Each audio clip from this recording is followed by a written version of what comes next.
King Arthur, was he just a legend? A noble king wielding a magical sword, resting eternally on a mystical island? Or is his story more than myth, a carefully crafted tale woven into the real power struggles of 12th century Britain during the chaos of the Anarchy?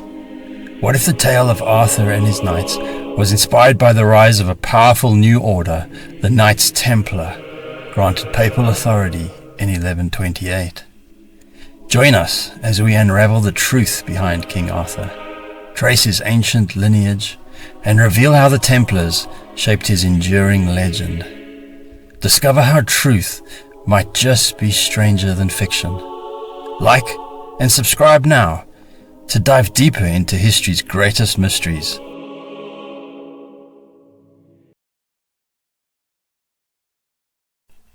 In the 12th century, French poet Jean Boudel divided medieval stories into three epic cycles: the matters of France, Rome, and Britain. The matter of Britain, shaped by Welsh chronicler Geoffrey of Monmouth, centers on King Arthur, a figure whose legend has captivated hearts for centuries. But who was Arthur, really? To find out, we need to journey back to his mythical origins in Welsh lore and Roman Britain. Arthur's story begins with the Welsh Pantheon. The Celts worship Belenos, the radiant sun god, celebrated during the festival of Beltane. From this divine lineage emerged Beli Mawr, the legendary patriarch of the Welsh, married to Diana, the celestial sky mother. Their union birthed a lineage of heroes, including their daughter Penardun, renowned for her beauty. She married Lyre, the Welsh sea god, and their children included Bran, a hero who sailed to Ireland to rescue his sister Branwen. Diana's other daughter, Arianrhod, meaning silver wheel, was a virgin goddess tasked with serving her uncle, King Math, by resting his feet in her lap. This echoes the medieval myth of the unicorn, Scotland's national symbol, tamed only by a virgin's purity, a striking parallel to Christian symbolism. Coincidence? Perhaps. Let's now follow the sons of Beli and Diana.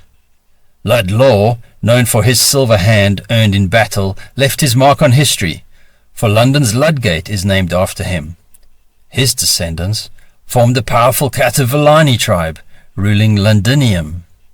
Lud's grandson, Cunobelinus, was recognized as king of Britain by the Romans around 5 CE, when Jesus was a child. Lud's brother, Cassivellaunus, famously resisted Julius Caesar's invasion in 55 BCE. Which brings us to Arthur's lineage, tied to Avalon, named after Beli's son Athel-Lac, meaning shining apple. From these roots sprang the early Welsh tribes, such as the Ordovices in North Wales, the Demetar and Silures in the south, and the Catuvellauni around London and St. Albans. Over time, these tribes evolved. Some of the Demetar moved north to become the Votadini in Scotland, while the Silures stretched into Cornwall, forming the Dumnoni. By 150 CE, Roman Britain was fortified between Hadrian's Wall and the Antonine Wall. The Votadini held key strongholds, like Tremontium in Scotland's Eildon Hills, and Arthur's Seat near Edinburgh. To the north, the Picts, as well as the Caledonies, recent arrivals from Ireland, posed a fierce threat, while the Brigantes ruled northern England. In this turbulent era, the Votadini were vital Roman allies. Enter Tacitus, a Votadini leader, and his son, Badon Baesrout, a key chief of the tribe. Badon's legacy includes the Scarlet Robe, one of the 13 treasures of Britain, said to fit only the worthy, much like the later Excalibur. Badon lived during the middle of the 4th century, when Christianity became Rome's official religion under the Emperor Constantine, its influence seeping into a still pagan Britain. The disciple Matthew states the robe placed on Jesus at his crucifixion was scarlet, whilst Mark and John say it was purple. As Roman influence spread through Britain, Badon's grandson Cunedda rose as imperator for Rome in the north. When Rome withdrew from Britain around 410 CE, Cunedda returned to Wales, the Votadini becoming known in Welsh as Gododin. Here he founded the Kingdom of Gwynedd and adopted the Roman Draco standard for his flag, with it ultimately becoming the Welsh flag.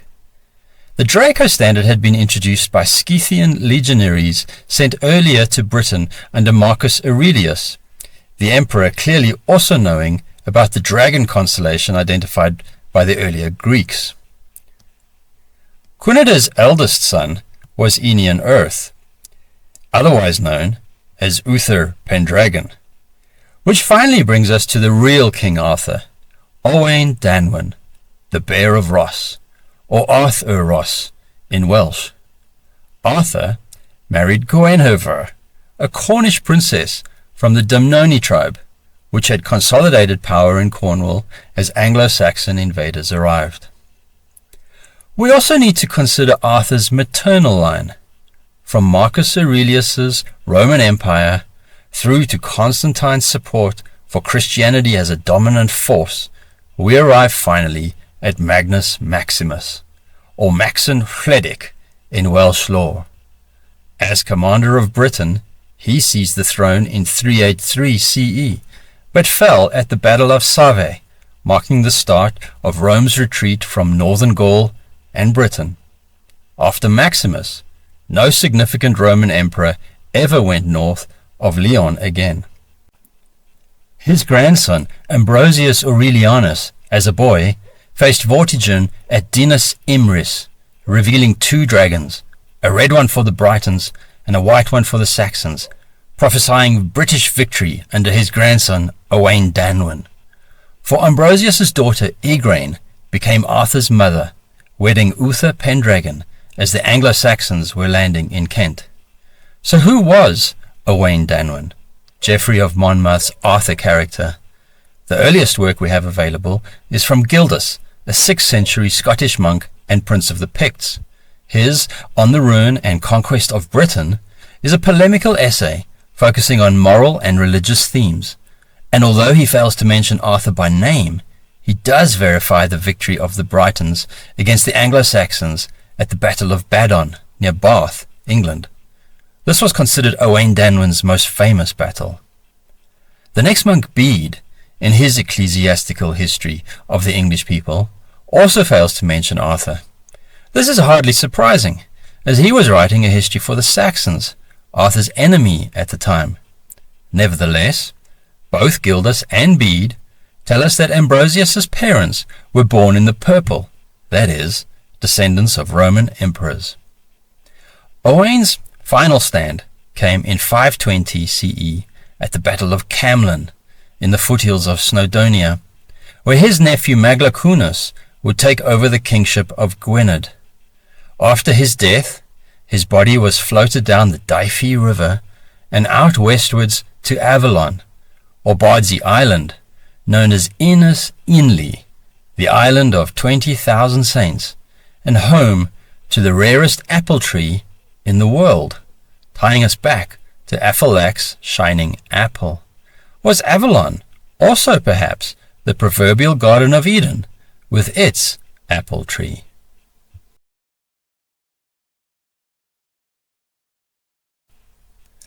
How did Owain's story transform into the legend of King Arthur?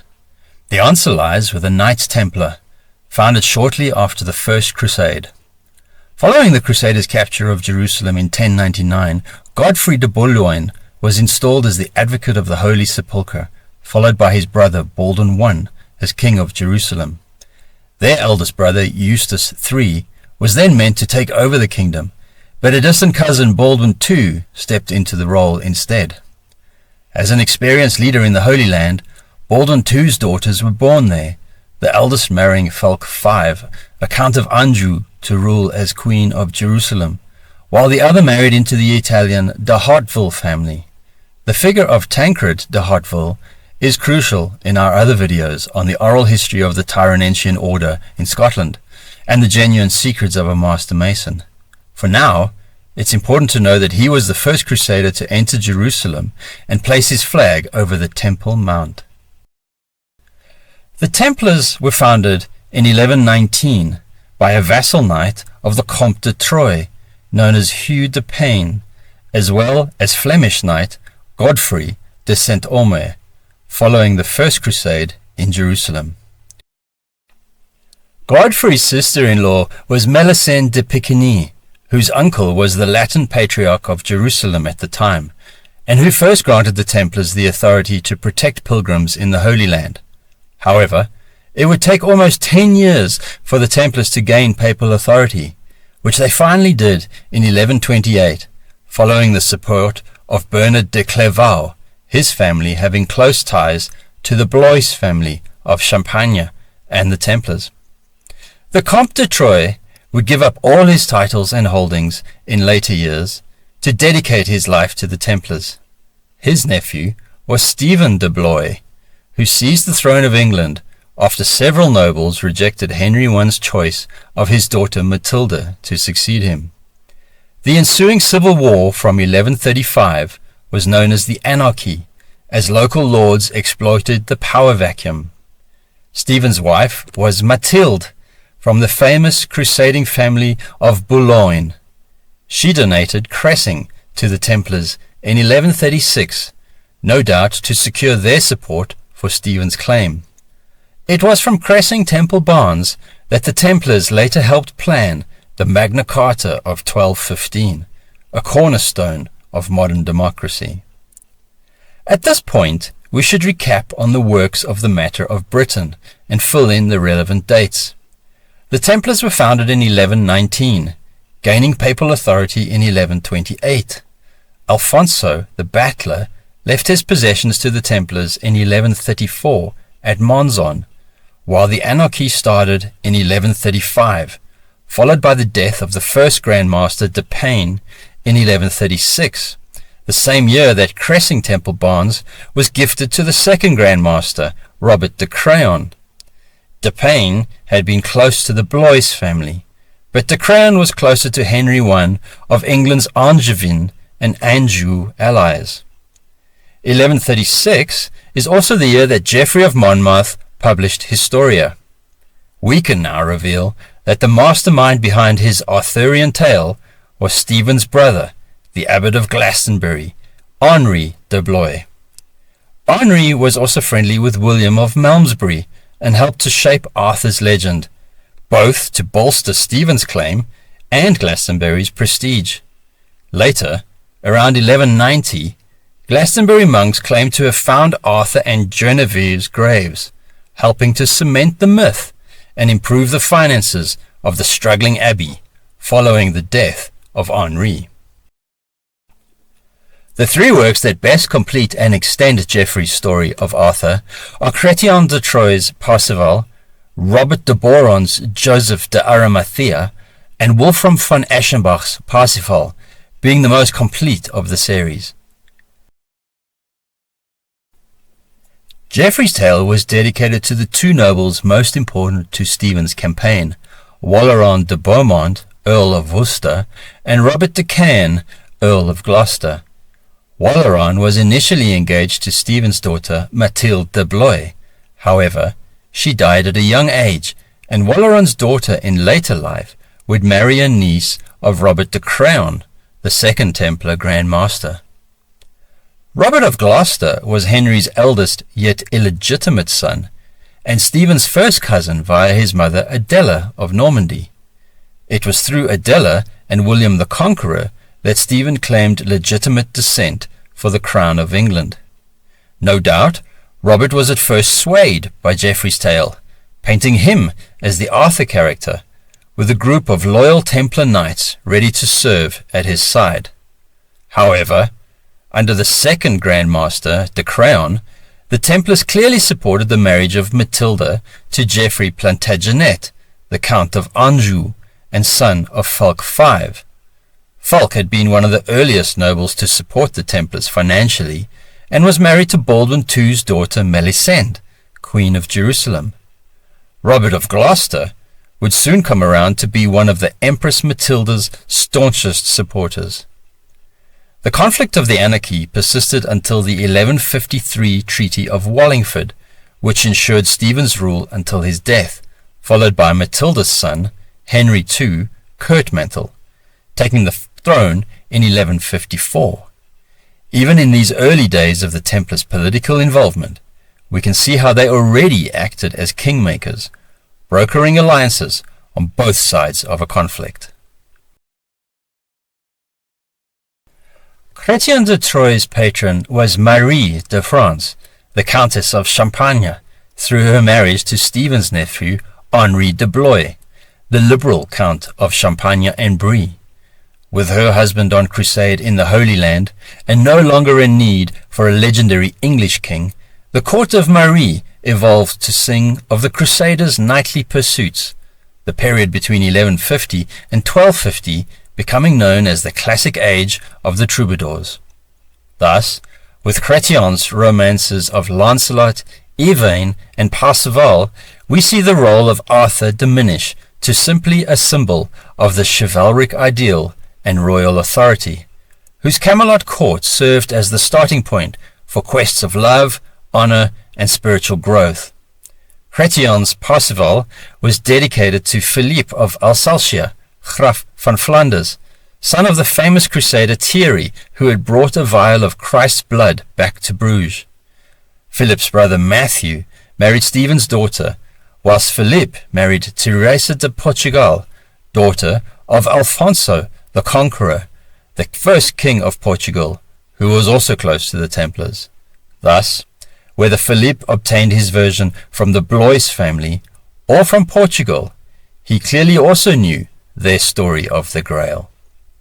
There are many other characters to consider in this quest, but we need to highlight possibly the greatest puppet master of them all.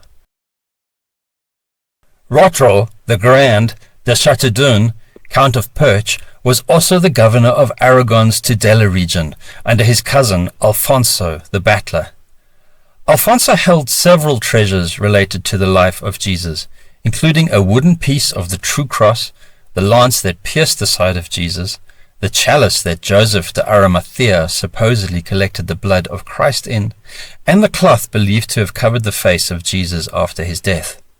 He also owned several unique gemstones, including the ruby of Huesca, the almandine garnet of Jaca, and the pearl of St. James.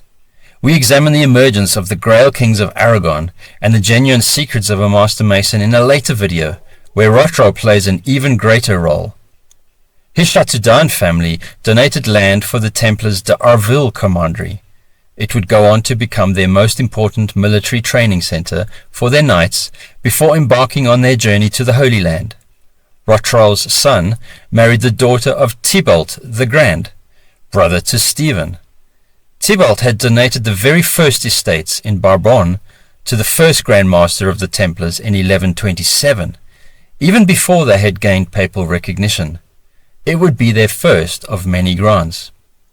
Whilst his family donated to Arville, Rotrou was also the patron of the Tironensian Order, who had started life in the forests of Craon, home to the second Grand Master of the Templar Order.